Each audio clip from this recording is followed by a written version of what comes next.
Olá pessoal, boa noite.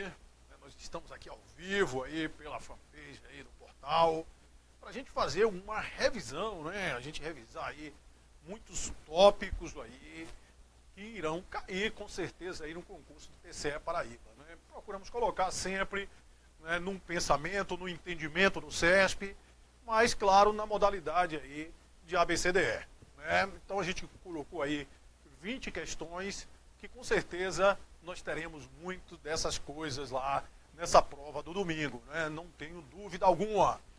Antes disso, vamos ver aí quem é que tá, quem está ao vivo aí. Eu já vi que o, né, mandar um abraço aí para o Binaldo. Quem mais aí? Vamos aí para a gente começar, e quando a gente começar já viu, né? Olha só. Então, quero ver a galera. Olha só, pessoal. A gente vai, né, sempre fazendo aí uma revisãozinha dos tópicos. O material está logo aí abaixo, né? Abaixo naquela tela vê, tá aí o material que foi disponibilizado aí para todo mundo, né? Então, pessoal, olha só.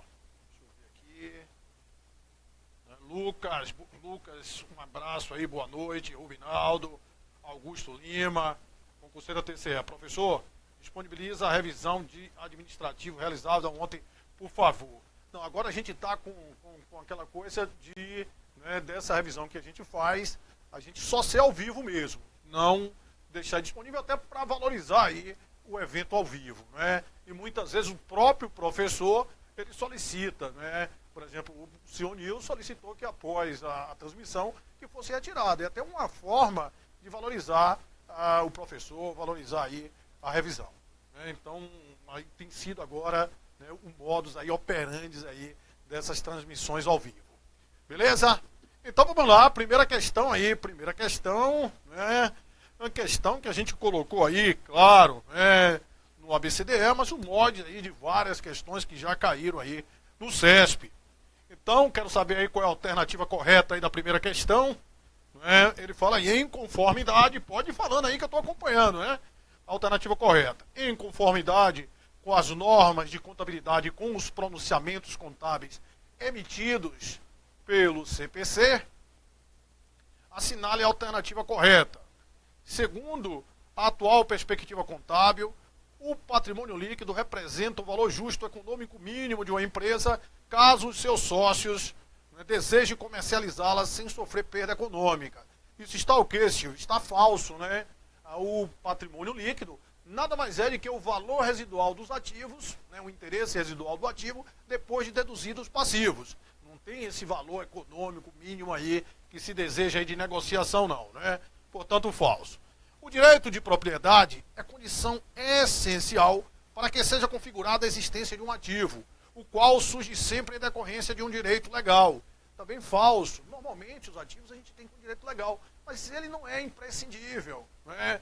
Olha só, nós temos, né, desde que a gente transfira os riscos e os benefícios, né, você pode ter um ativo mesmo sem que tenha o quê? A propriedade. É o caso lá dos bens adquiridos mediante arrendamento mercantil financeiro. Como existe a transferência dos riscos e benefícios, vai ser contabilizado na contabilidade do, né, arrendatário, mesmo ele não tendo essa propriedade. Todo desembolso ou redução de ativo, desde que provoque uma redução no patrimônio líquido, será classificado como despesa. Olha só a definição de despesa, né? É a diminuição dos benefícios econômicos, seja através de diminuição de ativo ou aumento de passivo, mas sempre traz redução do PL. E que não seja decorrente de quê, pessoal? Da distribuição lá aos sócios, né? Que os dividendos, por exemplo, você diminui o ativo ou aumenta o passivo, diminui o PL e não são despesas, certo? Então se liga, toda despesa diminui o PL, mas nem toda redução de PL é uma despesa. Portanto, aí falso. A definição do passivo pode ser dividida em 3 aspectos cruciais. É uma dívida presente, é uma obrigação atual. A liquidação implicará desembolso de benefício econômico para a entidade. Isso aqui o CESP, algumas vezes, naquelas provas de certo e errado, considerou certo, outra considerou errado, mas isso aqui é claro que isso está o quê? Está errado. A liquidação de um passivo não necessariamente implicará o quê? Desembolso, né? Você de desembolsos, né? Desembolso aí de benefício econômico, porque você pode ter um perdão de uma dívida, né? Você pode ter uma dívida que ela decaiu, que caducou, prescreveu, né? Então aí a gente teria um caso que não, né, necessariamente implicaria em redução, desembolso, né, desses benefícios econômicos. E o restante aí estaria certo, é resultado de eventos passados. Portanto, né, a alternativa letra D também é errada. O benefício econômico futuro de um componente patrimonial é o pressuposto primordial para que esse componente seja registrado como ativo. Isso aqui está verdadeiro. Um ativo ele tem que gerar benefícios. Se você tiver um ativo que ele esteja, né, numa condição que seja provável que ele não vai gerar benefícios, né, a gente tem que fazer o quê? Dar baixa nesse ativo. Se o ativo está inservível, a gente vai ter que dar baixa nesse ativo. Portanto, aí a alternativa, letra E. Né? Letra E é a alternativa correta da questão. Como é que está aí o áudio aí, pessoal? Está dando para acompanhar tranquilo? Como é que está aí? Né? Me dá aí um feedback, né? Porque se não tiver, a gente fala mais alto, a gente fala mais baixo, a gente vai ajustando aí. Então, portanto, primeira questão, letra E aí. A segunda questão, né, trata aí dos, né, passivos, contingente, das provisões, possivelmente questão aí de prova. Né? Aí ele vem aí, com base no CPC 25, assinale a alternativa correta. Passivo contingente corresponde a um passivo de prazo ou valor incerto. Isso aqui está errado, né? Esse é o conceito de quê, Silvio? Esse é o conceito de provisão, né? A provisão corresponde a um passivo de prazo ou valor incerto. Aí vem provisão, caracteriza uma obrigação possível, resultante de eventos passados, que será confirmado pela ocorrência ou não de eventuais acontecimentos futuros sobre os quais a entidade não terá controle. Aí ele vem com a definição no segundo de passivo contingente. Portanto, ele troca aí, fazendo com que a alternativa esteja incorreta. B de bola, as provisões e os passivos contingentes devem ser reconhecidos e registrados pela contabilidade, uma vez que, apesar de serem resultantes de eventos passados, constituem obrigações presentes, sendo provável a saída de recurso. Isso aqui está falso, né? Por quê, Silvio? Porque os passivos contingentes, eles não são reconhecidos na contabilidade. Eles são apenas divulgados em nota explicativa. E nem todos. Se a chance de haver a saída de recurso for remota, esse passivo contingente nem em nota explicativa eles serão divulgados. Né? Portanto, aí também falso, né? Não se reconhece passivo contingente. As provisões elas são reconhecidas no balanço, são divulgadas também em notas explicativas. Os passivos contingentes, a regra é que eles sejam divulgados em nota explicativa. Mas se a chance de haver a saída de recurso for remoto, nem em nota explicativa eles serão divulgados. No caso dos passivos contingentes, o valor reconhecido deve ser a melhor estimativa. Não reconhece passivo contingente. Não reconhece. Agora, se fosse provisões, deve ser a melhor estimativa, sim, dos dispêndios necessários para liquidar a obrigação presente na data da apresentação. Mas como ele fala reconhecimento de passivo contingente, está o quê? Está incorreta. Beleza, né? Aí falei, caso determinada sociedade empresária estime uma provisão, em virtude de garantia oferecida por problema no funcionamento inadequado de produto vendido, essa sociedade deverá reconhecer um passivo e uma despesa no momento da venda, pelo valor estimado, verdadeiro, né? No momento da venda aí, pelo valor estimado, perfeito. Uma companhia aérea que se comprometer a conceder viagens gratuitas aos clientes em seu programa de milhagem, deverá contabilizar uma provisão, que está incorreta, né, no momento da venda da passagem. Ficou faltando aí, o material de vocês acredito que esteja certo, no momento da venda da passagem. Né, e não, né, ele deve reconhecer, né, e saiu num programa de milhagem, no momento que o serviço é prestado, no momento que o passageiro faça a viagem. Né? Portanto, a alternativa incorreta aí, a alternativa correta da questão 2 é letra D de dado. Né? Então, lembrando aí, né, ou as provisões passivas de prazo ou valores incertos, né, a gente reconhece e em todo o balanço você está reavaliando essas provisões, para ver se elas continuam o quê? Se elas continuam provável, se aquele valor mesmo está correto que você estimou, se vai ser necessário você complementar, ou então, se aquele valor estiver maior, você vai fazer o quê? Uma, né, reversão. Não só os passivos, as provisões, elas são avaliadas em toda data de balanço, como os próprios passivos contingentes, eles têm que ser avaliados. Porque muitas vezes era uma situação que você tinha uma obrigação possível, ela passou a ser provável, e aí você terá que reconhecer. Certo? Portanto, primeira questão, segunda questão, alternativa letra D de dado. Terceira questão, né, aí nós temos o CPC 27 imobilizado. Né? O reconhecimento, quero ver aí, marcaram aí, estão acompanhando aí. Me diz aí, pessoal. Quero saber aí qual foi aí a alternativa correta aí. Quero dizer, ó, primeiro A, segundo B, pra gente ver aí como é que tá aí o nível, né? O nível aí do pessoal que tá aí assistindo aí.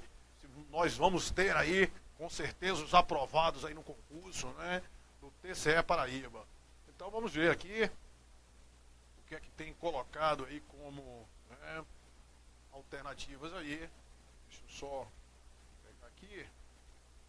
Então,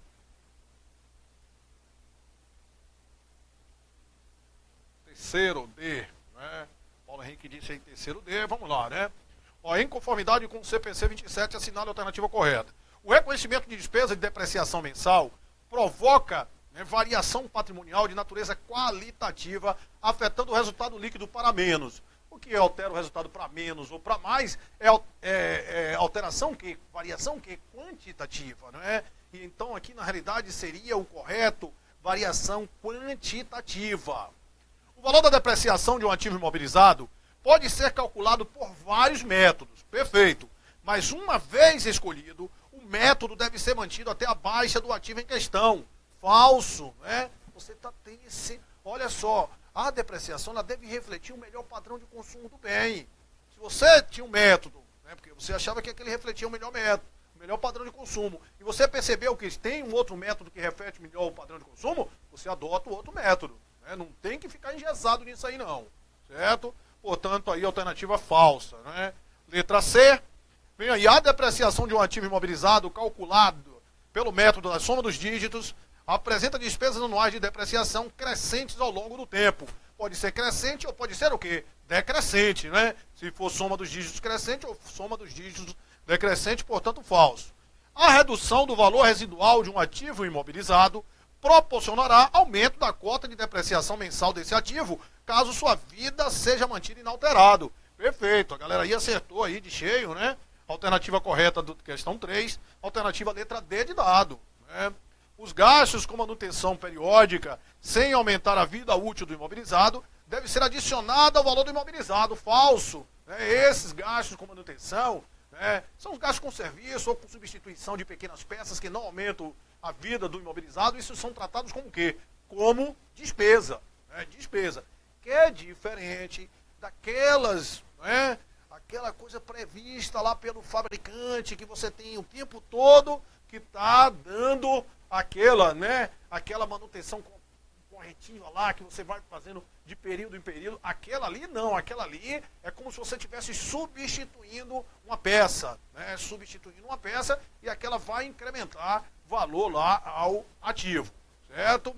Aquelas inspeções prévias, né, é usado esse termo, inspeções prévias previstas pelo fabricante. Portanto, terceiro aí, alternativa correta, letra D de dado. Agora eu já quero saber a questão de número 4 aí, com base no CPC 04 de intangíveis, assinale a alternativa correta.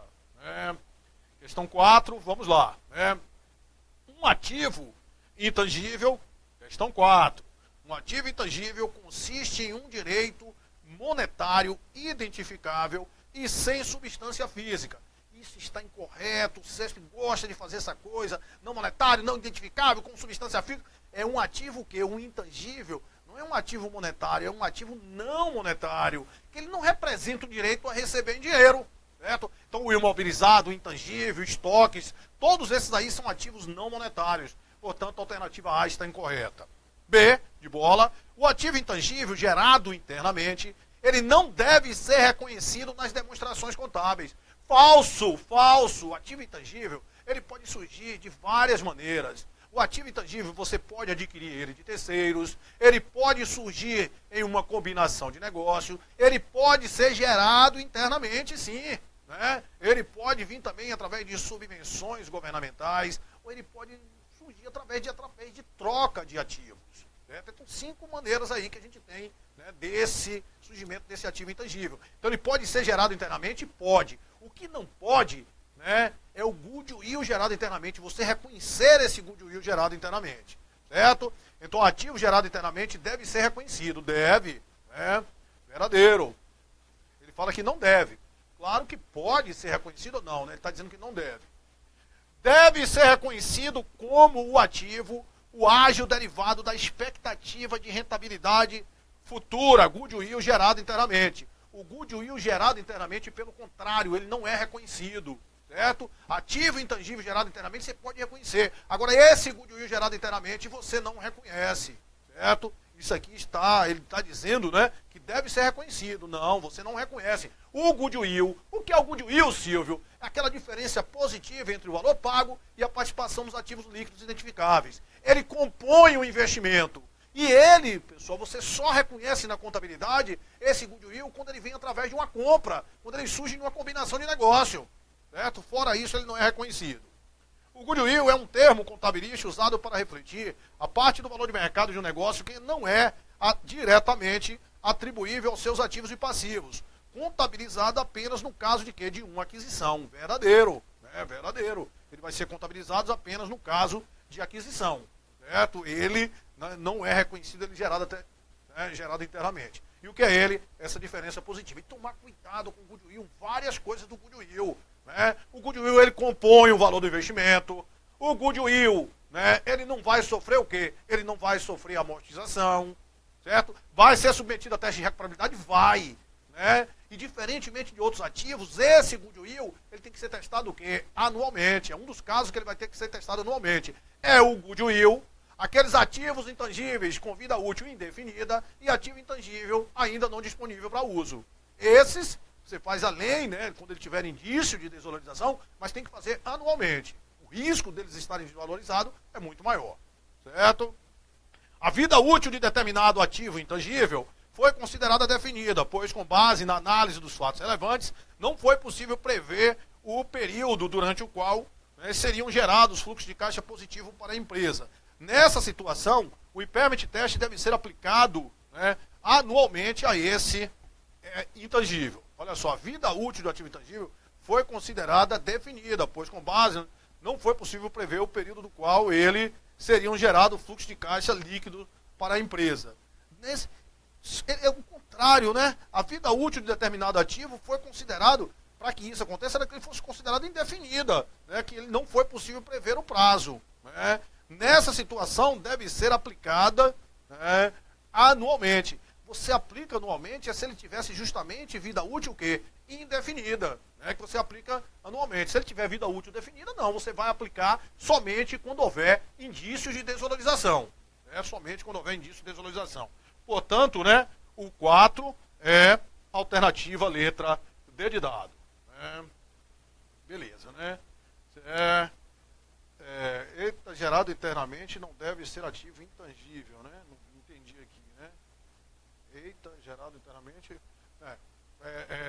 O goodwill gerado internamente você não reconhece como ativo. É a mesma coisa, se liga aí, ó. É a mesma coisa se você tem, por exemplo, uma marca gerada internamente, uma lista de clientes gerada internamente. Isso você não reconhece. Agora, se você adquire essa lista de clientes de terceiro, aí você reconhece. Porque se você adquiriu de terceiros, vai atender o critério de reconhecimento do intangível. Você adquiriu porque é provável que vai gerar benefício. E você conseguiu o quê? Mensurar com segurança. Certo?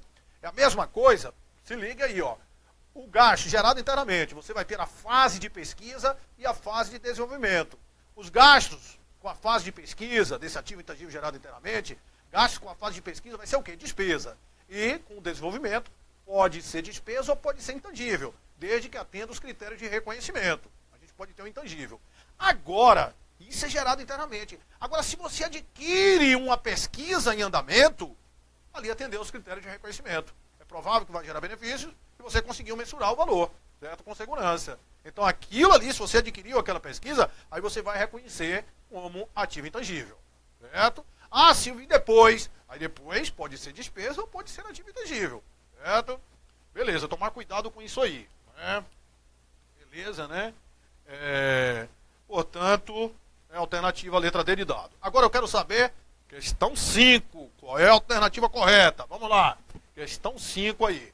Com base no CPC 26, a apresentação das demonstrações contábeis, pode ter certeza que vai cair alguma coisa desse CPC 26 aí, nessa prova do domingo, não é?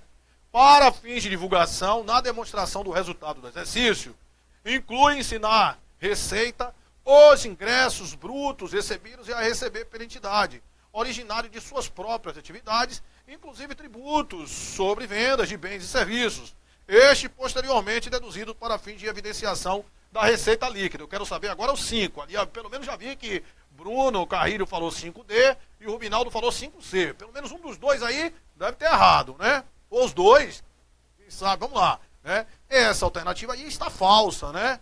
Por quê? Porque ele diz que vai considerar como receita a receita bruta. E não é. Esse, né, de acordo com o pronunciamento, o CPC 30, é correspondente ao valor o quê? O valor líquido. Certo? É tanto que o CESP gosta muito de cobrar para as sociedades de capital aberto, a DRE começa a partir da receita líquida de vendas. Verdadeiro, verdadeiro. Que aquele valor que está cobrando lá de tributos não é para ser considerado. Agora, se considerasse ali, se colocasse de acordo com a lei 6.404, receita bruta menos deduções para a gente chegar à receita líquida. Estou falando de acordo com os pronunciamentos contábeis. Certo? Que é o que vai vir na tua prova. A receita de vendas de produtos, de mercadorias e prestação de serviços decorrente da atividade fim da empresa deve ser mensurada pelo valor nominal da contraprestação recebida ou a receber. Falso, é pelo valor justo. Pelo valor justo e não pelo valor nominal. Se eu vendi por 150 mil, eu vou receber daqui a 3 anos e o valor hoje era 120 e vai ficar por 150 pelo valor nominal? Não. É o valor justo da contraprestação recebida ou a receber. A elaboração da demonstração do resultado do exercício pelo método da natureza não exime a empresa da divulgação adicional de informações das despesas segundo sua função. A DRE pode ser elaborada as despesas de acordo com a função, de acordo com a natureza. Né? Fica a critério da empresa, mas se ela elaborar de acordo com a função, como é o caso no Brasil, né, é o contrário. Se elaborar de acordo com o método da função, não exime da divulgação adicional da natureza das despesas. Então aqui foi trocado aí, né, propositalmente, claro. Portanto, letra C aí está errado. É errado aí, letra C. Para disponibilizar informações relevantes, comparáveis, né, e compreensíveis, a entidade deve apresentar separadamente rubricas de receita oriunda de itens extraordinários na demonstração do resultado. Eita, Zorra, a questão não tem gabarito, né? Se os dois erraram, isso aqui está falso, né? Está falso também. Para disponibilizar informações relevantes, comparáveis e compreensíveis, ela diz que deve, né, apresentar separadamente rubricas de receita oriunda de itens extraordinários. Se ligue, né? Os itens ordinários, você, por exemplo, receita de venda de prestação de serviço, você vai ter lá na DRE, receita, o custo, né, CMV, por exemplo, e o lucro bruto. Agora, se for uma receita de um item extraordinário, por exemplo, vendeu imobilizado com lucro. Lá não vai ter a receita de venda de imobilizado, o custo do imobilizado, não. Lá só vai ter o quê? O lucro do imobilizado, o lucro com a venda do imobilizado. Portanto, a alternativa letra D de dado também está o quê? Está errada. Né? E na letra E, na demonstração do resultado abrangente, o lucro líquido do período será apresentado com outros resultados abrangentes. Também aí falso, né? A Zoa aí ficou com todas as alternativas falsas. Era para eu ter deixado aqui com valor justo e eu acabei não deixando, né? Portanto, aí, questão 5 ficou tudo falso, a gente ficou sem gabarito aí, né? Então, como a gente pega e anula, mas tá boa aí que tá, né? É que esperta aí, né? Já vi, fui por eliminatória. Essa aí eu nunca tinha ouvido falar. Nunca tinha ouvido falar o que é concurseira TCE, né? Então, portanto, né? A C está errada e a letra D também está errada. Questão 5 não tem alternativa, porque estão todas incorretas. Né? Todas incorretas aí. Vamos lá, né? Vamos lá, questão 6 aí agora. Eu quero saber a questão 6, né? questão 6, o que foi que vocês marcaram aí? Olha só, né? A partir dos pronunciamentos do Comitê de Pronunciamentos Contábeis, o CPC, novos parâmetros para a contabilidade brasileira foram, né, estabelecidos, incluindo as demonstrações contábeis a serem apresentadas. De acordo com os pronunciamentos do CPC, julgue os itens seguintes. A demonstração dos resultados abrangentes deve ser apresentada como coluna da demonstração das mutações do patrimônio líquido. Olha o que eu estou te dizendo, anota aí. Vai cair uma questão de DRA na zorra da sua prova. Certo? Vai cair uma questão de DRA e vai cair uma questão de DMPL. Né? Vai cair. Eu já vi lá, ó. Já vi não, né? Já pressenti que vai cair essa zorra lá na sua prova. Então se liga, a DRA é o que a DRA? São aquelas mutações que você vai ter no patrimônio líquido, as alterações no PL, né? Que vão ser decorrentes não de transações com sócio na qualidade de proprietário. Certo? Então se for distribuição de dividendos, aporte de capital, isso não compõe o quê? O resultado abrangente da empresa. Certo? São mutações no PL, não decorrentes dessas transações com sócio na qualidade de proprietário. Então, beleza. Então, o que é que nós vamos ter na DRA, certo? Se liga aí, ó. Se liga aí no quadro. A DRA, o ponto de partida da DRA vai ser o quê, Silvio? Vai ser o resultado do período, lá da DRE. Aí depois você vai ter outros resultados abrangentes, certo? Outros resultados abrangentes. E depois você vai ter participação de resultados abrangentes de investidas avaliado por quem? Pelo MEP. E aí a gente tem, né, o resultado total abrangente aí do período, certo? Então, olha só, a DRA, ela vai ter que ser elaborada separadamente. Não tem esse negócio de DRA estar em DMPL, não. O que nós vamos ter lá na DMPL é o chamado outros resultados abrangentes, certo? Esses outros resultados abrangentes vão estar lá na DMPL. Mas a DRA, ela tem que ser elaborada separadamente. Não se admite mais elaboração dela dentro da DMPL, certo? E nem com o DRE. Ela vai ser feita separadamente. Então você vai ter o resultado do período, outros resultados abrangentes. Grava aí 5, ó, ajuste e avaliação patrimonial, né, aqueles títulos mensurados lá, valor justo, aqueles títulos disponíveis para venda, ajuste acumulado de conversão, decorrente da conversão das demonstrações contábeis em moeda estrangeira. 2, variação da reserva de reavaliação. 3. E os 4, 5 são ganhos e perdas. Ganhos e perdas com RED de fluxo de caixa, ou então ganhos e perdas com o quê? Ganhos de perda com aqueles planos atuariais de benefício definido, certo? Que aí você tem um risco atuarial, você pode ter um ganho, pode ter uma perda. Isso compõe esses outros resultados abrangentes. E depois a participação de resultados abrangentes de investidas avaliada pelo método da equivalência. Ou seja, a participação nesses valores que você vai ter lá, e uma investida se ela for avaliada pelo MEP. Aí a gente tem um resultado aí total abrangente do período, certo? Então, inclusive, né, foi, olha só, a questão de número anterior, ele falava aqui, né, questão 5, na demonstração do resultado, o lucro líquido do período será apresentado como outros resultados abrangentes. Não, ó, o resultado do período está aqui, ele não vai ser como outros resultados abrangentes. Outros resultados abrangentes são aquelas 5 situações. Aí ele fala, a demonstração do resultado abrangente deve ser apresentada como coluna dentro da DMPL. Falso, certo? Isso antigamente até podia, mas hoje mais não. Na demonstração dos fluxos de caixa, os eventos que impactam o caixa devem ser classificados no mínimo, e isso é verdadeiro, é no mínimo mesmo, em atividades operacionais, atividade de investimento e atividade de financiamento. Verdadeiro. A demonstração do resultado do exercício inicia-se pela receita bruta de vendas. Ó, falso.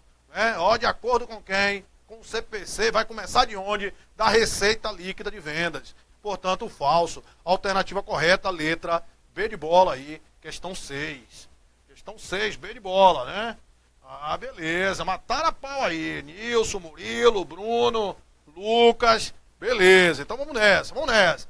Questão 7. Botei, porque vai cair DRA, né? Pra gente saber esse negócio aí, que eu vejo que às vezes é um assunto que muita gente ainda não está tão acostumado. Na demonstração do resultado abrangente, o lucro líquido do período será apresentado com outros resultados abrangentes. Falso. O lucro líquido é o ponto de partida, né? Depois você tem os outros resultados abrangentes, ajuste de avaliação, ajuste acumulado de conversão.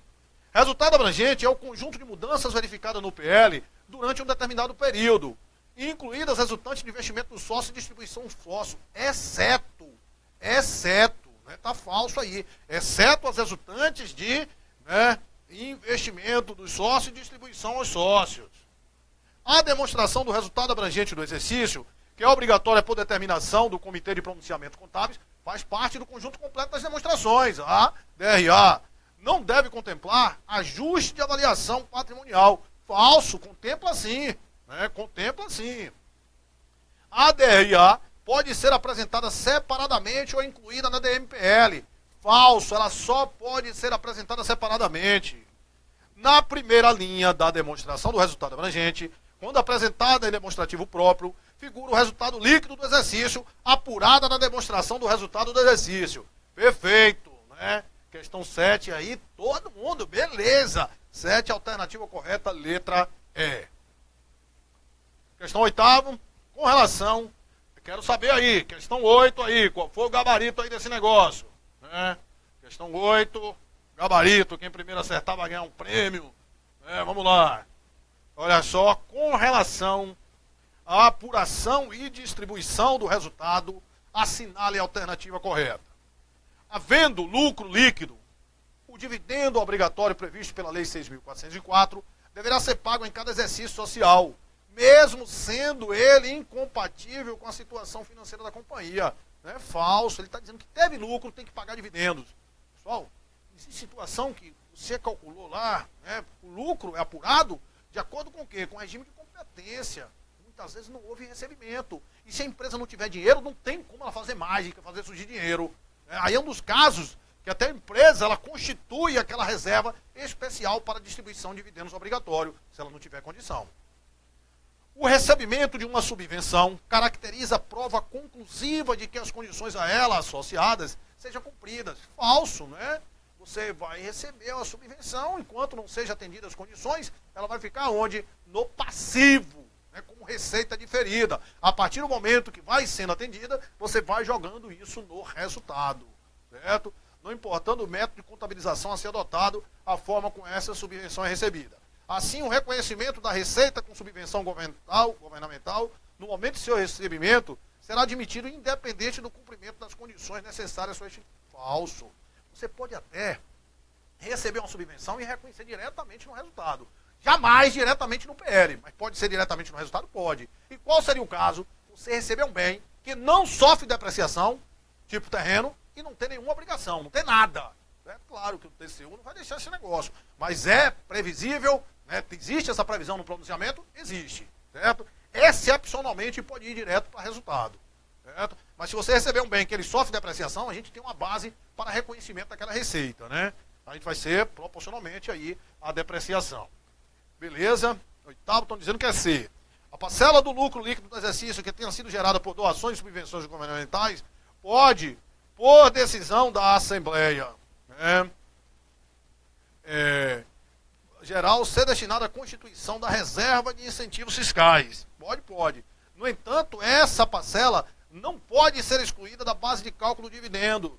Se ela for destinada para a reserva de incentivos fiscais, é porque você não quer pagar tributo daquilo ali. Então ela deve ser excluída da base de cálculo de dividendos, certo? Deve ser excluída da base de cálculo de dividendos, portanto, falso. A companhia somente pode pagar dividendos à conta de lucro líquido do exercício.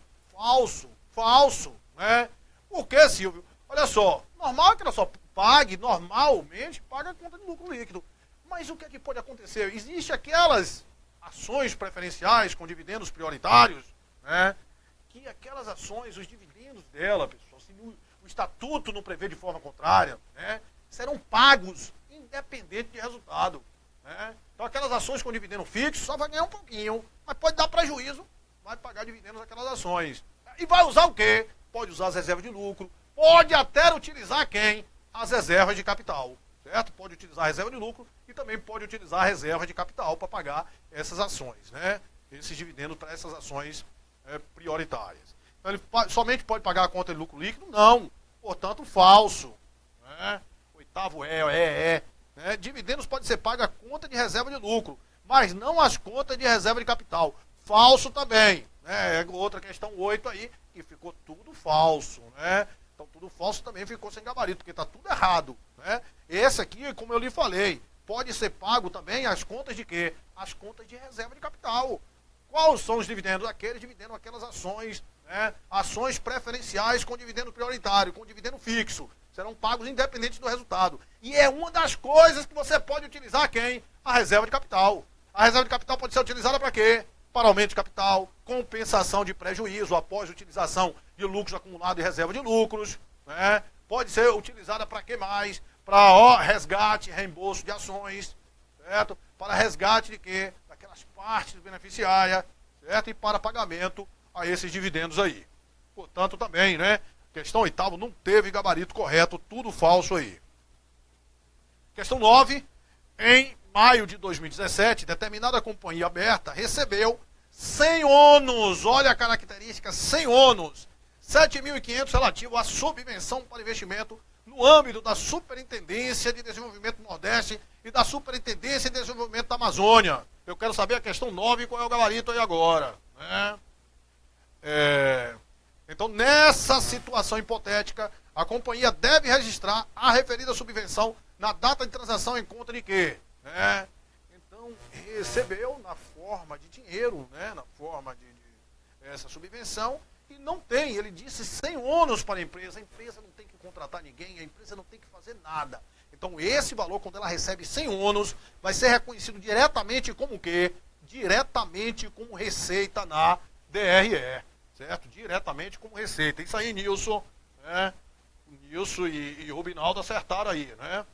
É subvenção. Claro, você, olha só, pessoal, você vai reconhecer aí, né? Você vai reconhecer como passivo quando você recebesse, tivesse o quê? Tivesse ônus. Ou então recebesse um bem e aquele bem fosse um bem depreciável. Aí ia ficar lá no passivo como receita diferida. Mas você recebeu sem ônus, né? Recebeu o quê?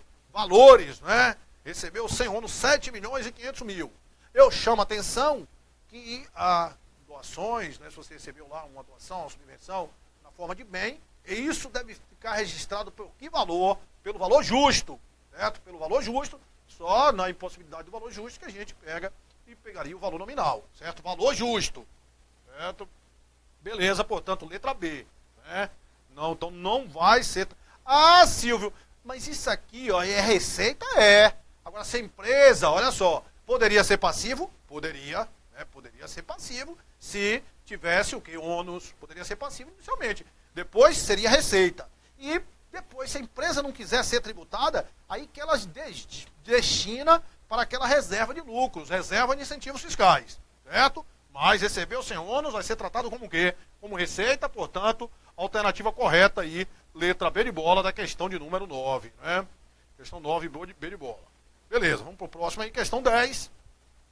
No que concerne a aplicação do método da equivalência patrimonial na avaliação de investimentos realizados por companhia aberta, julguem os itens seguintes, né? Era para você assinalar a alternativa correta, certo? Assinale a alternativa correta. Vamos lá. Eu quero saber a questão aí de número 10 aí, qual é a alternativa correta. Se o investimento societário no exterior for avaliado pelo método da equivalência patrimonial, os dividendos gerados serão contabilizados como receita pelo valor recebido em moeda estrangeira. Isso é falso, olha só, né? Dividendo só vai ser receita se o investimento for avaliado pelo método de custo. Se o investimento for avaliado pelo método da equivalência patrimonial, pode ser no Brasil, pode ser nos Estados Unidos, pode ser onde for, né? Ele tem que ser o quê? Você tem que ser contabilizado como redução do investimento, certo? Jamais ele vai ser receita. Não existe receita com dividendos se o investimento ele for avaliado pelo método da equivalência patrimonial, certo? Então ele falou, no exterior foi avaliado pelo método da equivalência, os dividendos gerados serão contabilizados como receita. Falso. Serão contabilizados como redução do valor do investimento. Um imóvel vendido pela investida para a investidora por valor superior ao seu valor contábil provoca a geração de resultados não realizados. Beleza. Os quais não devem ser computados no patrimônio líquido da investida para fins de cálculo do resultado da equivalência patrimonial na investidora. Isso está certo ou está errado? Questão de número 10 aí. B de bola, né? B de bola, portanto, né? Alternativa correta, letra, né? B aí. Olha, concurseira, TCE, todo o benefício fiscal vai direto para o resultado? Não. Se tiver ônus, vai ficar onde? Vai ficar no passivo, com uma receita diferida. Só quando atender a essas condições, aí que você reconhece como receita. Né? Vamos lá, letra B de bola. Agora, tomar cuidado nesse negócio da equivalência de resultado não realizado. Você pode ter resultado não realizado tanto investida vendendo para investidora, transações ascendentes, quanto transações descendentes, investidora vendendo para investida. A gente pode ter hoje esse resultado não realizado que a gente tem que eliminar. Qual a diferença? É se for investida vendendo para investidora, você vai tirar isso do PL de quem está investida. Agora, se for investidora vendendo para investida, a equivalência se faz com o PL da investida. Né? Então, você vai fazer só um lançamento de eliminação. Certo? E qual seria esse lançamento de eliminação? Você iria debitar lá o resultado não realizado e iria acreditar o quê? Uma receita a apropriar. Certo?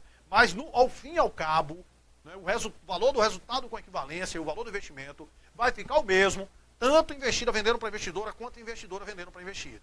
Certo? Tomar cuidado com esse negócio de lucro não realizado é o seguinte, se for coligada, né? Se for coligada, você só vai tirar a participação que ela tem no lucro não realizado. Agora, se for controlada, você vai tirar todo o lucro não realizado. Certo? Tira-se todo o lucro não realizado. Beleza? Então se liga aí. O ágil pago na aquisição de participação acionária, avaliada pelo método da equivalência patrimonial, com fundamento econômico na diferença do valor dos ativos líquidos da investida, deve ser baixado no ativo da investidora, proporcionalmente à realização dos ativos que lhe deu origem. Perfeito! A débito da conta de despesa com amortização de ágio. Isso era nessa conta, despesa com amortização de ágio. Quando houve a publicação dos pronunciamentos, é para ser feito a débito do resultado com equivalência patrimonial. Débito de resultado com equivalência patrimonial. Então, se você teve uma receita com equivalência de 100 mil e houve 10 mil de amortização de ágio, no final, o valor da receita com equivalência tem que abater isso aí, vai ser 90 mil. Se liga aí. Certo? Reduzido a zero o saldo contábil do investimento avaliado pelo método da equivalência patrimonial, nenhuma perda adicional proporcionada pelo investimento será reconhecida nas demonstrações contábeis do investidor. Isso é falso. Olha só. Se for coligada, normalmente é isso aí mesmo. Se reduziu a zero, você não reconhece nenhuma perda. A não ser que, né, a investidora ela tenha assumido formalmente responsabilidade por cobertura do passivo descoberto. Certo? Se ela assumiu, aí ela vai reconhecer. Certo? Coligada, ficou zerado, você não suspende a equivalência patrimonial. Agora, se for controlada, você continua fazendo, e isso você vai reconhecendo como o quê? Como uma provisão lá no passivo. Certo? Porque o investimento está zerado. Né? Aí a gente reconhece isso no passivo. Beleza, né? O ágio por rentabilidade futura é determinado pela diferença positiva, né, entre a soma do valor da contraprestação transferida em troca do controle da adquirida, mensurada a valor justo, e o valor justo dos ativos, né, dos ativos líquidos identificáveis na adquirida. É a diferença positiva entre o valor pago. Né, isso aqui está correto. Isso aqui está verdadeiro. Né, essa alternativa D, a questão 10, ela ficou com duas alternativas corretas. O ágio pago por rentabilidade futura é determinado pela diferença positiva. É porque eu ia fazer o contrário, a diferença positiva entre o valor justo dos ativos e o valor pago. Né? Aqui não, porque pagou-se um valor maior do que o valor justo. Isso aqui que é realmente o goodwill, certo? Isso aqui está verdadeiro, certo? Então essa questão 10 aí, nós teríamos a alternativa B e a alternativa E, certo? O imóvel vendido e esse ágio por rentabilidade futura aí. Viu, galera? Olha só, Rubinaldo, Nilson e Lucas. Essa alternativa E aí também está correta, né? O ágio por rentabilidade goodwill é determinado pela diferença positiva entre a soma da contraprestação transferida, ou seja, o valor pago em troca do controle da adquirida, e o valor justo dos ativos líquidos identificáveis na adquirida. Perfeito. Está correto, sim. Questão 11. Agora eu quero saber, questão de número 11, tratando aí do CPC 03. CPC 03, fluxo de caixa. Questão certa na prova. Questão certa na prova. Eu quero saber aí a questão de número 11. De acordo com o CPC 3, assinale a alternativa correta. Né? Aí ele fala aí, na demonstração dos fluxos de caixa, os movimentos entre itens que constituem equivalente de caixa são incluídos, porque esses componentes não são parte da gestão de caixa da entidade. e sim parte de suas atividades operacionais de investimento e de financiamento. Né? Questão 11 aí que eu quero saber. Né? Questão 11, se fosse assim. Então, questão 11, letra B de bola. A primeira alternativa está falsa, ele está dizendo, na demonstração, os movimentos entre itens que constituem equivalente de caixa são incluídos. Pessoal, não são incluídos não. Os equivalentes de caixa, por exemplo, se você pegou e manda fazer um depósito no banco, isso aí vai estar na demonstração de fluxo de caixa? Não, certo? Os movimentos entre itens que constituem equivalente de caixa, movimentação entre os equivalentes de caixa, são excluídos, porque eles fazem parte da gestão de caixa da entidade, certo? Portanto, aí falso. Nas instituições financeiras, os juros recebidos são geralmente classificados como fluxo de caixa operacional. Perfeito. Enquanto nas instituições não financeiras, esses juros eles podem ser classificados como fluxo de caixa operacional ou como fluxo de caixa de investimento. Perfeito. Agora se liga. Né? Temos, né, os juros recebidos, os dividendos recebidos e os juros pagos. Né? O pronunciamento encoraja fortemente a tratar isso aí como o quê? Como operacional. Juros recebidos, receita financeira. Juros recebidos, dividendos recebidos e juros pagos, certo? Como operacional e os dividendos pagos como financiamento. Agora, é admitida outra classificação? Desde que é divulgada em notas explicativa. Então, os juros recebidos, normal que seja operacional, mas ele pode ser também o quê? Investimento. Os juros pagos, é normal que ele seja operacional, mas pode ser financiamento. Certo? Os dividendos recebidos, é normal que seja operacional, mas ele pode ser também o quê? O investimento. Beleza. A conversão, né, então está correto aí, 11 letra B de bola. A conversão de dívida da entidade em instrumentos patrimoniais dessa mesma entidade tem de ser representada na demonstração dos fluxos de caixa como um fluxo de caixa relacionado com a atividade de financiamento. Falso. Você está conversando. Olha só, para que seja alguma atividade, tem que ter havido entrada ou saída de caixa, tem que haver entrada ou saída de dinheiro. Então, por exemplo, se você tem depreciação é fluxo de caixa de quê? O pessoal fala, depreciação operacional. Operacional zorra de nada, depreciação não tem saída de dinheiro, não tem entrada de dinheiro. Mas no método indireto você ajusta, sim. Você faz um ajuste no lucro, porque é uma despesa que diminuiu o lucro, mas que não saiu dinheiro do caixa. Então a gente faz aquele ajuste. Mas depreciação não é zorra nenhuma ali no fluxo de caixa, é apenas um ajuste. Certo? Silvio, e se você pegar também comprar um imobilizado a prazo? Se você comprou um imobilizado a prazo para fluxo de caixa, isso não é zorra nenhuma. No momento que você comprou a prazo, não é nada. Se eu comprei um imobilizado à vista, aquilo é atividade de quê? De investimento. Se eu comprei um imobilizado a prazo, no momento da compra, não é zorra nenhuma. Agora, quando do pagamento, aí vai ser o quê? Fluxo de caixa de financiamento. Certo? De financiamento. É como se você tivesse tomado um financiamento para pagar aquele imobilizado. Certo? O valor das duplicatas descontadas em banco integra as atividades de financiamento na demonstração do fluxo de caixa. Integra atividade o quê? Integra atividade operacional. Operacional. Portanto, falso. Para as entidades obrigadas à apresentação da DFC, que optarem pelo uso do método direto, é recomendável a apresentação da conciliação entre o lucro líquido e o fluxo de caixa líquido das atividades operacional. Não é recomendável nada, é obrigatório, certo? Quem elabora pelo método direto, é obrigatória a conciliação do lucro, certo? Portanto, aí falso, ele pede para assinalar a correta letra B de bola. Questão de número 12. Considerando que a demonstração dos fluxos de caixa apresenta informações relevantes sobre a capacidade das entidades na geração de caixa, assinale a opção correta. Compõe o fluxo de caixa de investimento, os recebimentos de caixa decorrente de royalties, honorários e comissões. Investimento nada, isso aqui é fluxo de caixa o quê? Fluxo de caixa operacional. Né?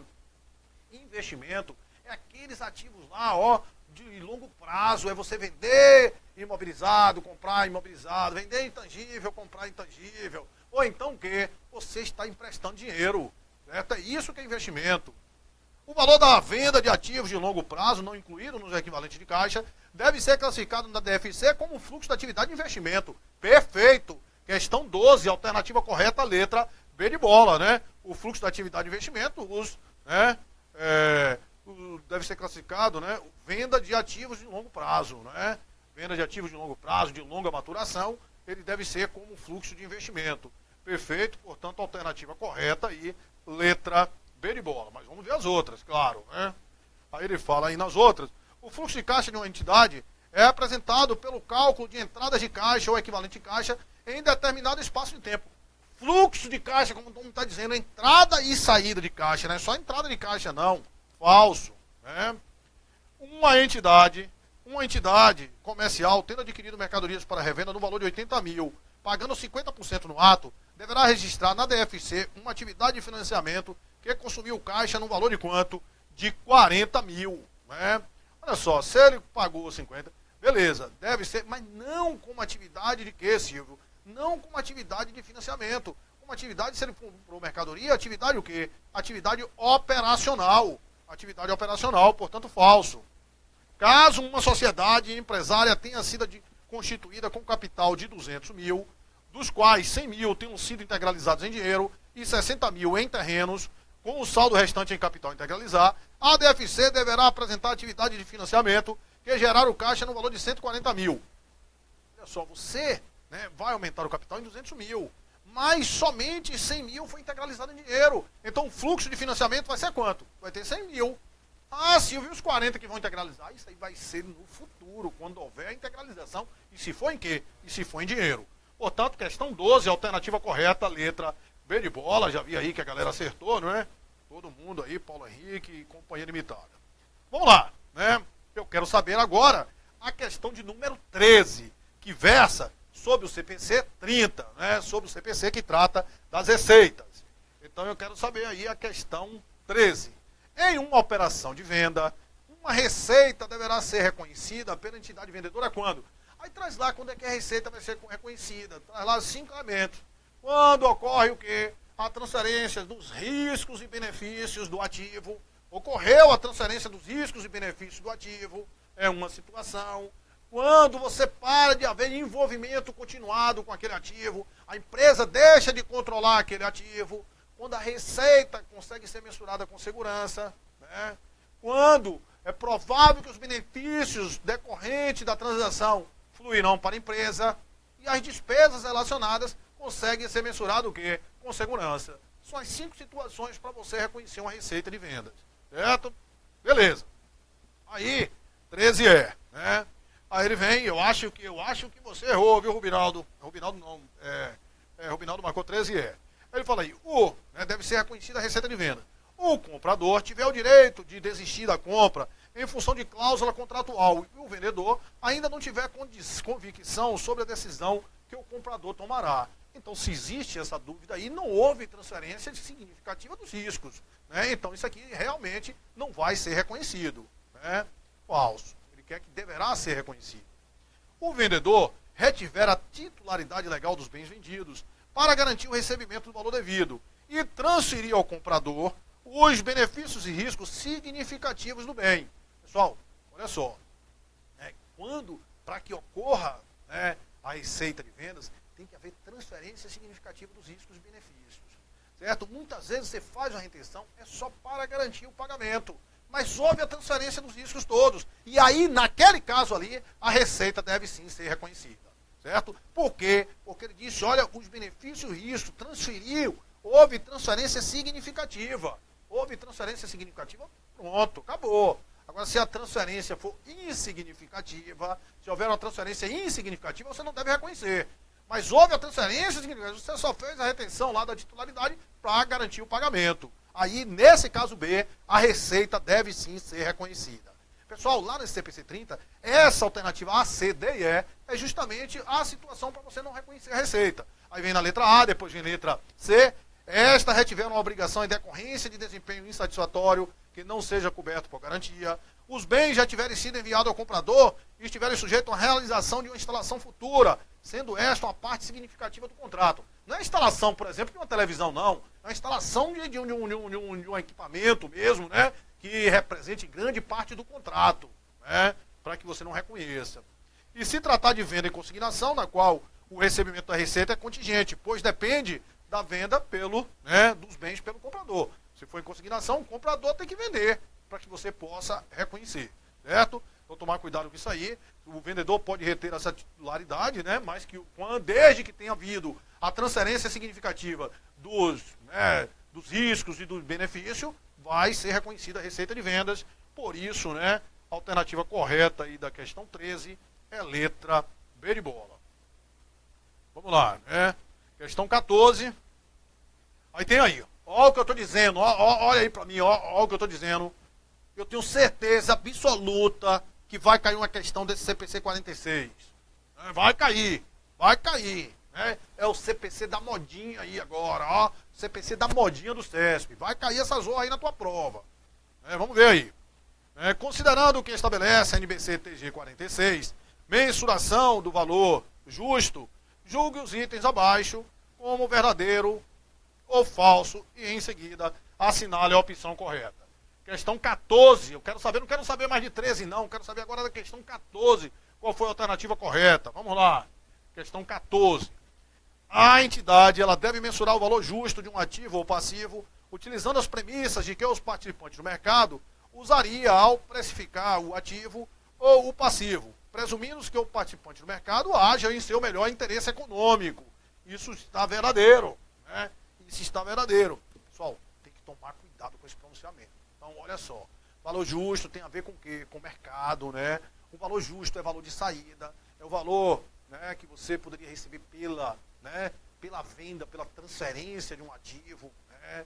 Ou pela transferência de um passivo, em uma transação em uma transação sem favorecimentos, certo?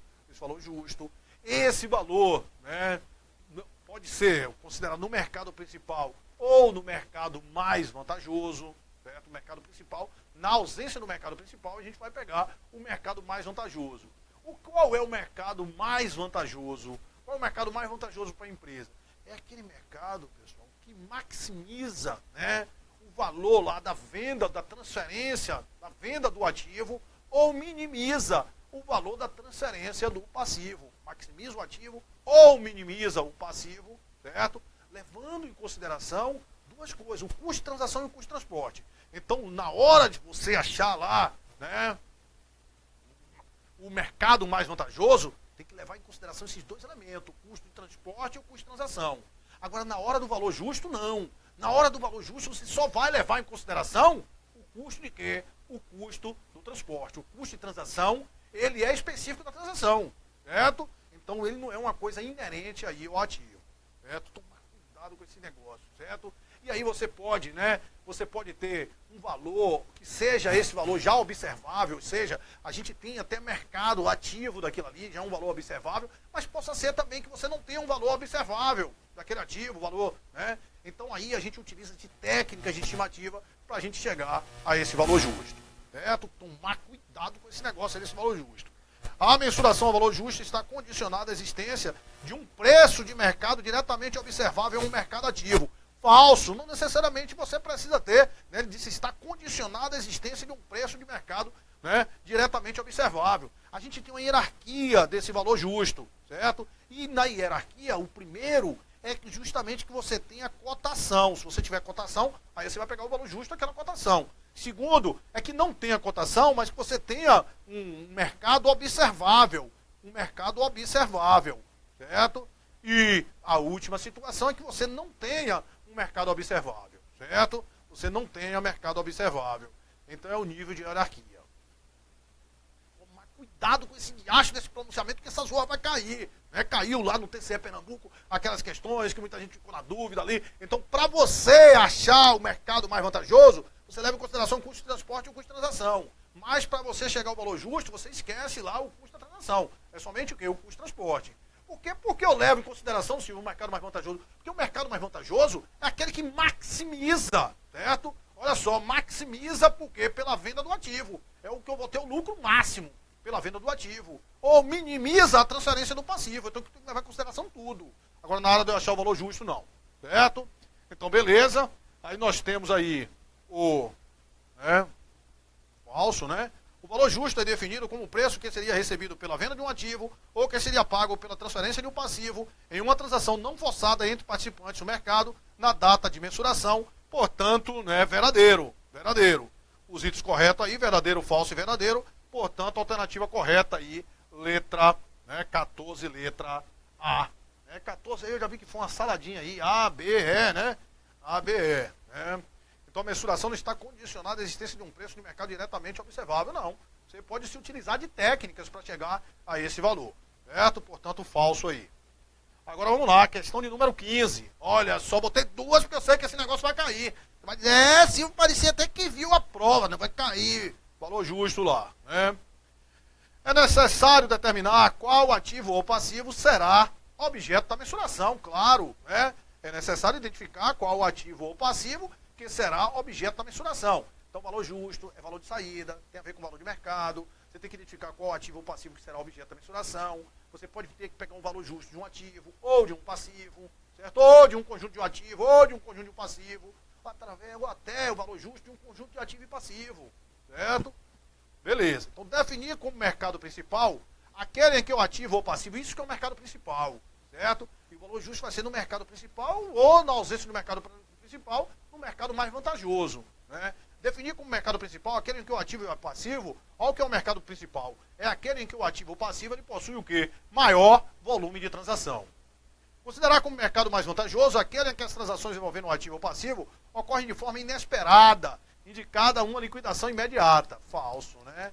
É aquele pelo qual você vai ter, né, uma maximização do lucro de equivalente de caixa, de que quando você tem o quê? Uma venda de um ativo, que ele proporciona maximização de equivalente de caixa, ou então uma minimização, né?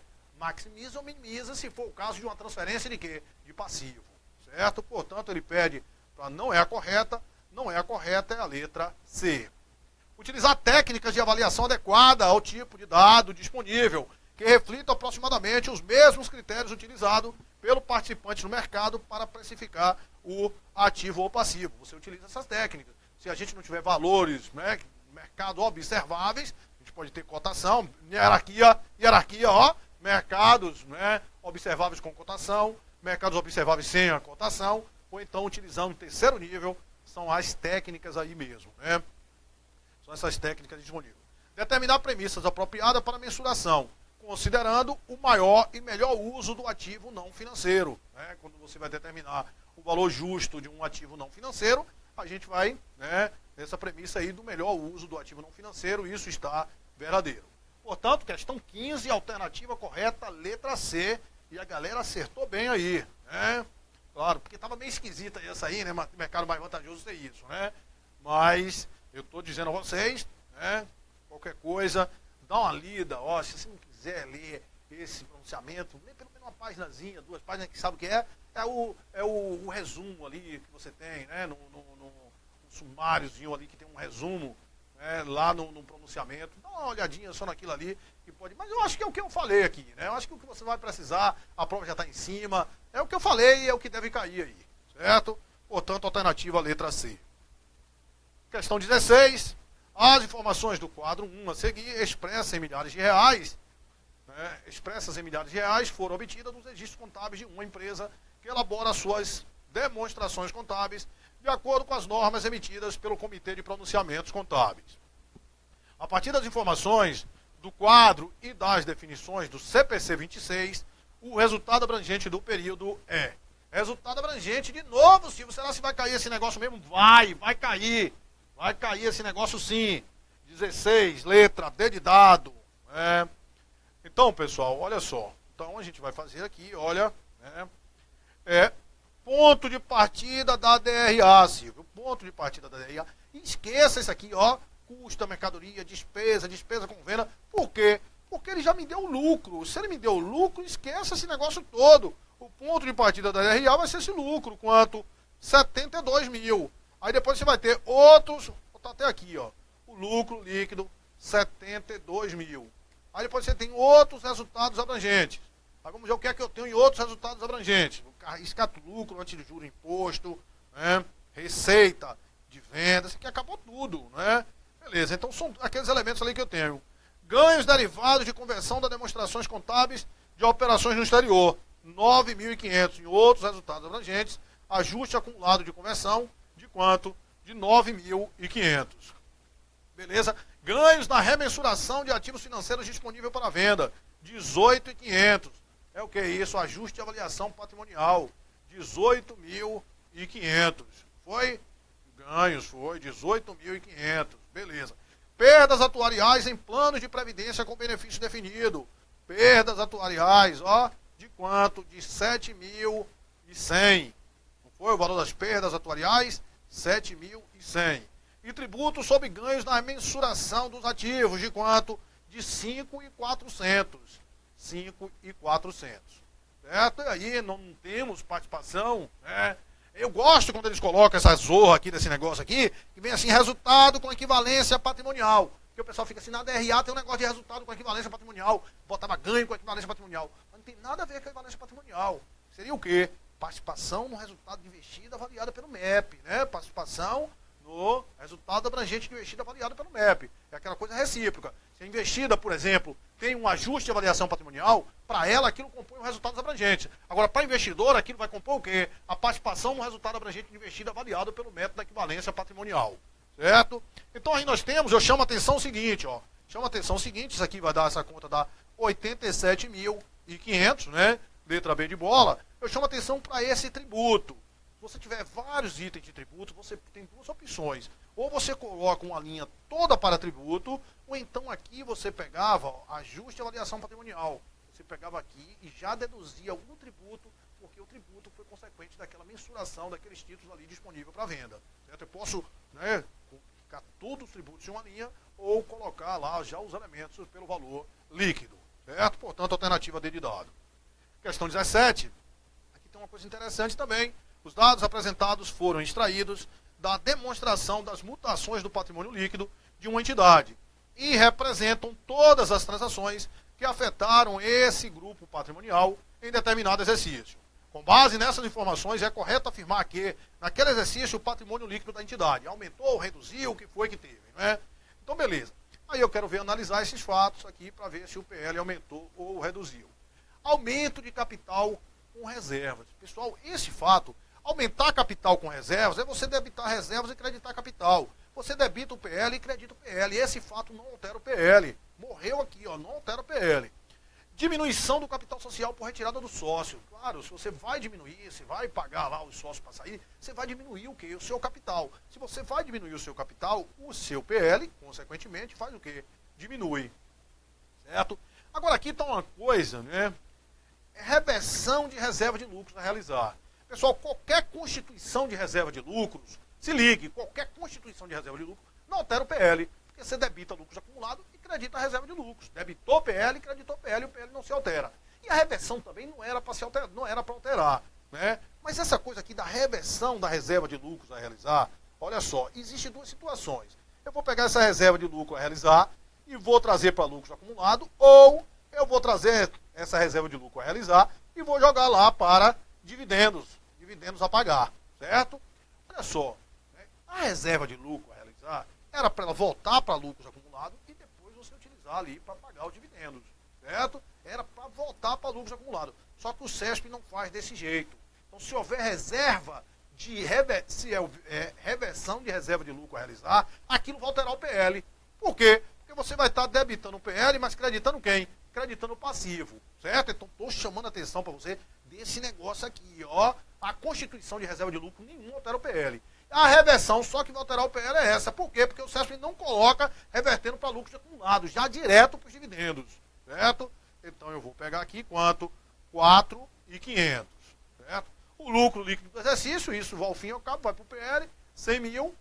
Agora, se liga, da destinação do lucro do exercício, a única destinação que vai diminuir o PL, que vai alterar o PL, é para quê, Silvio? Para os dividendos obrigatórios. Essa é a única destinação que diminui o PL. Porque até aqueles dividendos complementares, aqueles dividendos adicionais, aquilo não altera o PL, porque ele fica dentro do PL, aguardando a aprovação da Assembleia. Certo? Então essa aí é a única destinação dos dividendos que altera o PL. Portanto, nós vamos ter um PL de quanto, Silvio? O PL vai aumentar de quanto?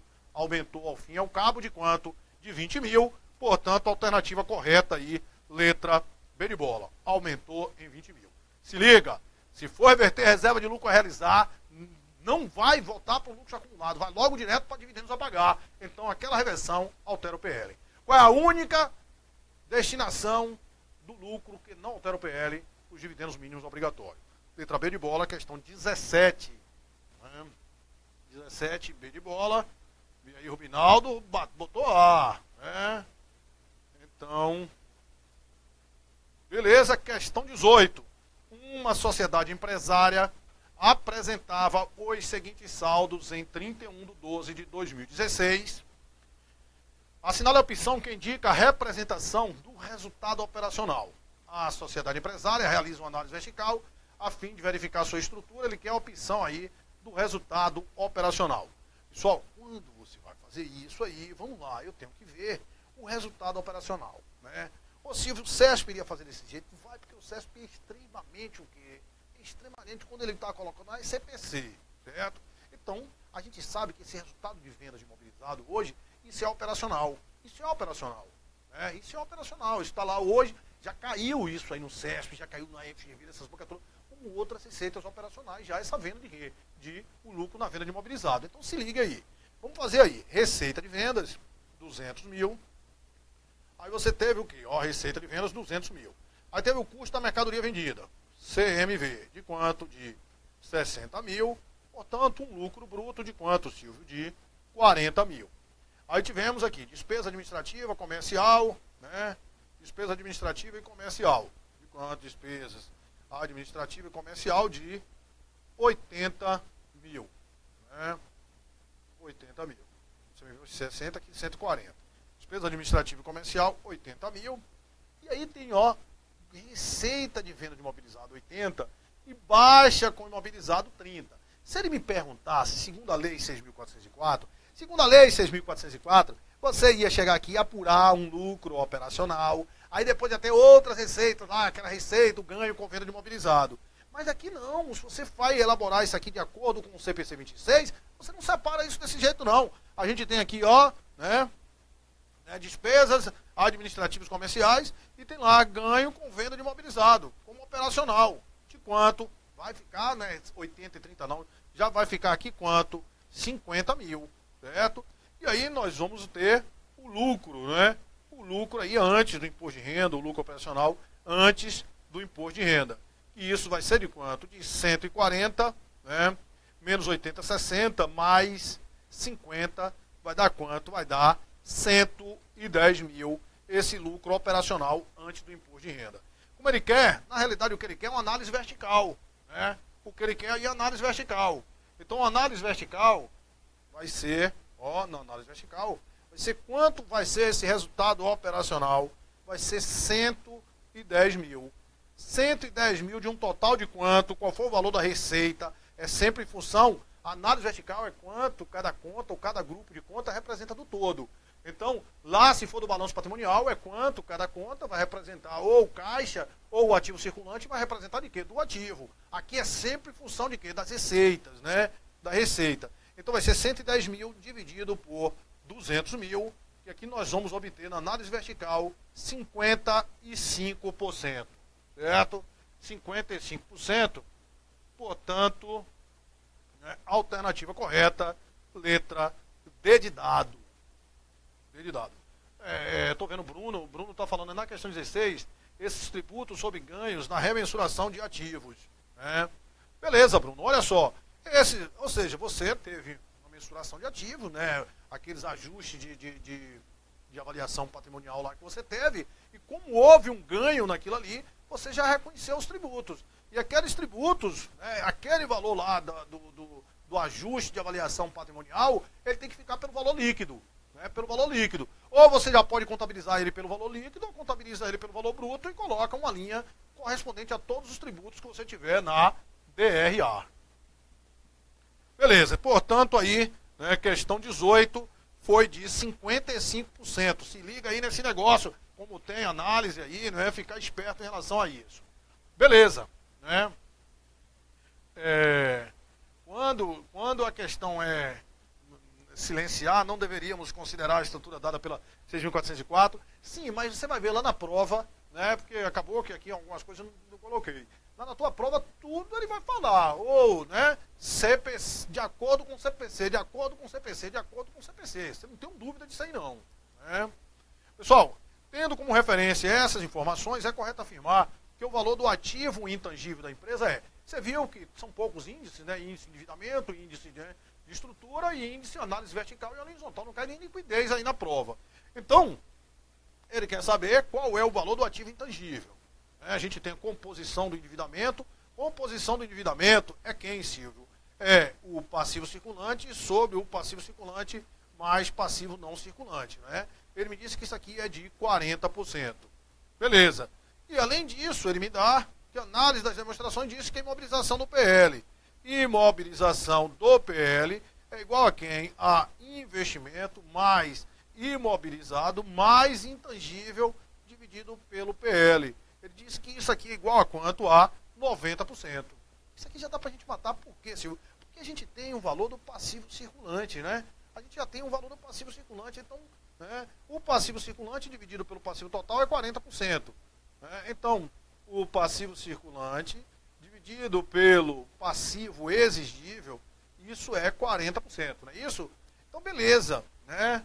E ele me dá também o valor do ativo total lá, né? Que é o passivo total. O ativo total é o passivo total.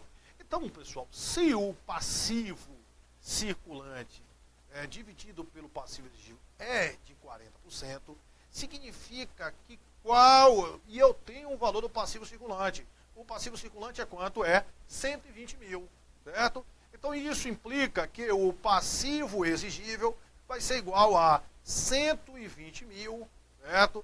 Dividido por quanto? Dividido por 0,4. Logo o passivo exigível é quanto? É 300 mil. Ah, certo. Passivo exigível é 300 mil. É 300 mil. Eu tenho que o passivo circulante é quanto? É 120 mil. Automaticamente eu tenho um passivo não circulante de quanto? De 180 mil. Mas beleza. Mas ele me deu que o valor do passivo total, porque o ativo total é 400. O passivo total também vai ser quanto? Vai ser 400. E quem é o passivo total? É o passivo exigível mais o PL. Em função disso, eu vou chegar à conclusão que o PL é igual a quanto? O PL é igual a 100 mil. Né? Passivo total é passivo exigível mais PL. Se o passivo total é 400 e o passivo exigível é 300, é porque o PL é 100. Aí agora a imobilização do PL é 90%. Quem é? Investimento, 50 mil, mais imobilizado, 30 mil, mais intangível, que é o que eu quero, né? Dividido pelo PL, que é quanto? Dividido por 100 mil, vai ser igual a quanto? A 90%. Olha, ficou fácil demais, né? Ficou fácil demais, 90%, né? Ficou fácil demais, eu posso sair cortando aí 3,0. Eu sei dizer que isso aqui, ó, dividido por 100 mil, né, vai representar 90%. Então eu vou chegar à conclusão que 50 mil mais 30 mil mais o intangível vai ser igual a quanto? Vai ser igual a 90 mil. Vai ser igual a 90 mil. Logo, o intangível vai ser igual a 90 mil menos 80 mil, que o intangível vai ser igual a quanto? O intangível vai ser igual a 10 mil. 10 mil, portanto, a alternativa correta aí da questão vai ser a alternativa letra B de bola. Né? Essa aqui, inclusive, foi uma questão, né, que caiu aí na prova. Parou lá você, aqui, né? Aqui tá de boa, tá passando tudo normal, né? Então, portanto, 10 mil, o intangível 10 mil, alternativa correta, letra B de bola. E aí, para a gente finalizar, a questão de número, né, 20, ele fala aí, que é o que deve cair aí, né, com base na análise vertical e horizontal dos balanços apresentados, é correto concluir que a análise horizontal indicou redução do passivo circulante. Pessoal, o passivo circulante, análise horizontal, o passivo circulante, ele foi de quanto? De 300 para 400. Então, como é que eu faço? Eu coloco isso aqui como base 100, isso aqui vai ser que base vai para 133, não é isso? 400 dividido por 300 vai dar 133. Então, o que é que significa? Que houve um aumento de 33% do passivo circulante de um exercício para outro. O passivo circulante ele aumentou em 33%. Beleza, ele diz ali que houve uma redução, portanto, falso. O ativo circulante aumentou sua participação no ativo total. Aí, olha só, quando fala o ativo circulante aumentou sua participação no ativo total, eu tenho que calcular o ativo circulante em relação ao ativo total de 1, ativo circulante em relação e ver se aumentou ou diminuiu. Ou seja, isso aí que a gente fala, que é análise horizontal integrada com vertical, certo? Análise horizontal integrada com vertical. Então, o ativo circulante, ó, no primeiro período, né, o ativo circulante ele vai ser quanto? Olha só, ó, 40, 400 de quanto? De 600. Isso foi esse ativo circulante no período primeiro, certo? E no segundo período ele foi de quanto o ativo circulante? O ativo circulante ele vai ser 500 de um total de quanto? De 800. Então, 400 de um total de 600, ele representa quanto aqui? Ele vai representar 67%. O ativo aumentou de 400 para 500, ele aumentou. Mas a participação dele em relação ao ativo total não aumentou, diminuiu. Por quê? Porque aqui 500 dividido por 800 vai dar 62%. Então ele diminuiu de 67 para 62 a representação do ativo circulante em relação ao ativo total. Portanto, falso aí a alternativa letra B de bola. Né? Questão C, alternativa C, o percentual de participação no PL, do PL no passivo total, aumentou em 100%. PL no passivo total, vamos lá.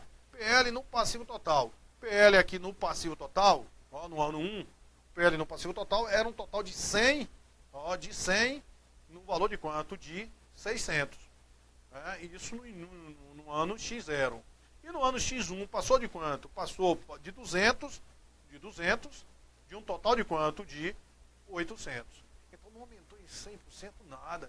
Para que tivesse aumentado em 100%, teria que ter tido o quê? Teria que ter tido dobrado. E para dobrar, aqui você dobrou 200, mas o numerador ele teria que ficar a mesma coisa, né? Ele teria que ter ficado 600 para que ele tivesse dobrado. Então não houve o aumento de participação no passivo aumentou em 100%, falso. O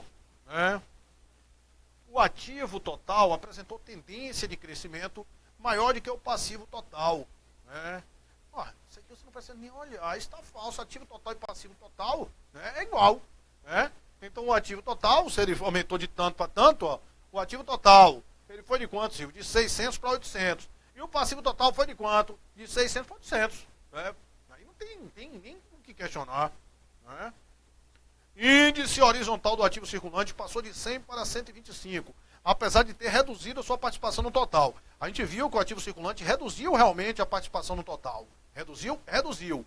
Mas, o que é que ele está me dizendo? Olha só, na análise horizontal, o ativo ele foi de 400 para 500. Como é que eu calculo para ver o aumento? Eu boto aqui isso aqui como base, 100%, não é isso? E eu vou pegar aqui agora 500 dividido por 400, isso aqui vai ser 125%. Então, houve um aumento de 100 para 125, um aumento de quanto? De 25%. Houve um aumento do ativo. Ele foi de 400 para 500. Mas isso, né, não quer dizer que a participação dele em relação ao todo aumentou, que a gente viu que diminuiu de 67 para 62. Mas na análise horizontal não houve um aumento do ativo? Houve. De quantos por cento? De 25%. Na análise horizontal, passou de 100 para 125, apesar de ter reduzido a participação no ativo total. Portanto, questão 20, alternativa correta, letra E aí. Beleza, pessoal? Então, quero ver aí, tem alguma pergunta aí, né? Vamos lá, tem alguma pergunta? Aqui tá normal. Né? Se tiver alguma pergunta aí, vamos falar logo, né? Que hoje é sexta-feira, é dia de tomar uma cervejinha, né? Eu tô aqui ao vivo, tô lendo aqui esse negócio aí, né? Valeu, né? Valeu aí. Então, olha só. Então, para concluir aí, eu vou dizer o gabarito aí das questões, viu? Olha só, questão 20, alternativa correta, letra E. Questão 19, B de bola. Questão 18, D de dado. Questão 17, B de bola. Questão 16, D de dado. Questão 15, letra C. Questão 14, letra A. Questão 13, letra B de bola. Questão 12, letra B de bola. Questão 11, né, letra B de bola. Questão 10, letra... Aí a 10 foi aquela que ficaram as duas alternativas certas, né?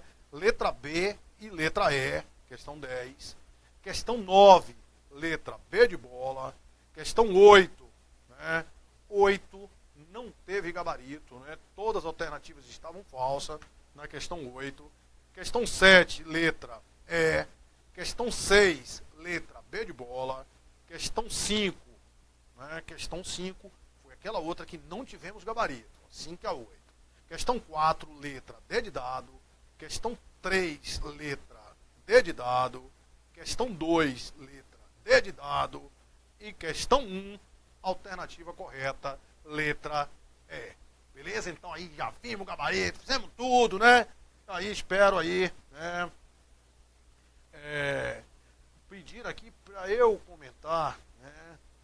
Olha só, a alternativa 5C. Como o Rubinaldo é brother, eu já vou segurar minha vontade de tomar uma para eu falar. A elaboração, Rubinaldo, da demonstração do resultado pelo método, pode ser pela função ou por natureza.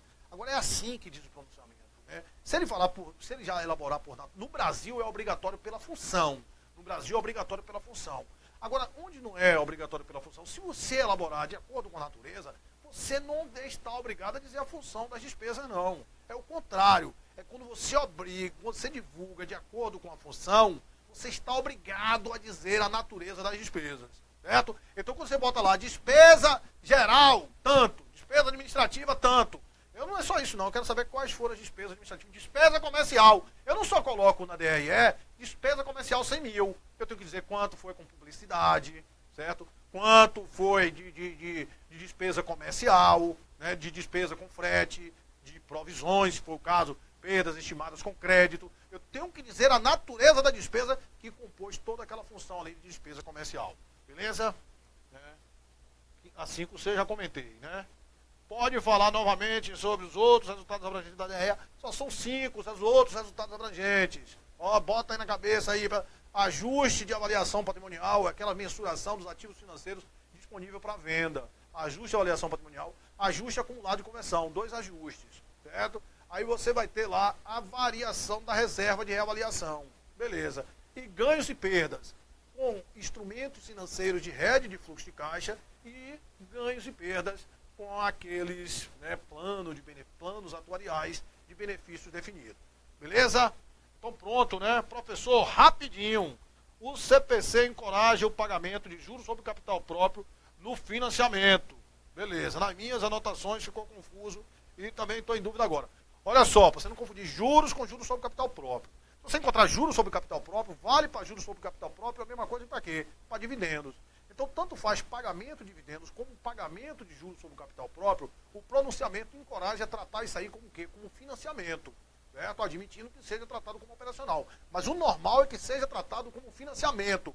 Pagamento de dividendos ou pagamento de juros sobre o capital próprio. Agora, recebimento de dividendos. O normal é que seja o quê? Operacional, sendo admitido o quê? Né? Investimento. Agora, toma cuidado. Agora, pagamento de juros, né? Juros sobre capital próprio não. E recebimento de juros, ou seja, financeiro, né? Despesa e receita financeira, aquilo ali, o normal, a regra, encoraja que seja o que seja operacional, admitindo-se o pagamento de juros como financiamento e o recebimento de juros como investimento. Beleza? Beleza, claro. Isso aí, se não for, tem que divulgar em notas explicativas, né? Então, pessoal, né, aqui a gente vai finalizar aí nossa transmissão. Espero, né, que a gente tenha contribuído. Pode, né, vai cair esse negócio de valor justo, vai cair esse negócio de resultado abrangente, vai cair alguma coisa desse negócio de MPL, né? Não tenho dúvida disso aí não, então procura ficar tranquilo, de sábado para domingo procura dormir bem aí, né? Se precisar relaxar, tomar uma cervejinha, dar uma namoradinha, né? No outro dia acordar, belezinha, para jogar duro aí nessa prova. Depois manda aí um comentário pra gente aí como vocês se saíram. Beleza? Então um grande abraço, a gente vai finalizar aí, né, nossa live e, né, espero, né, que vocês me chamem aí para comemoração aí dos mais diferentes lugares aí do Brasil. Uma boa noite para todos vocês.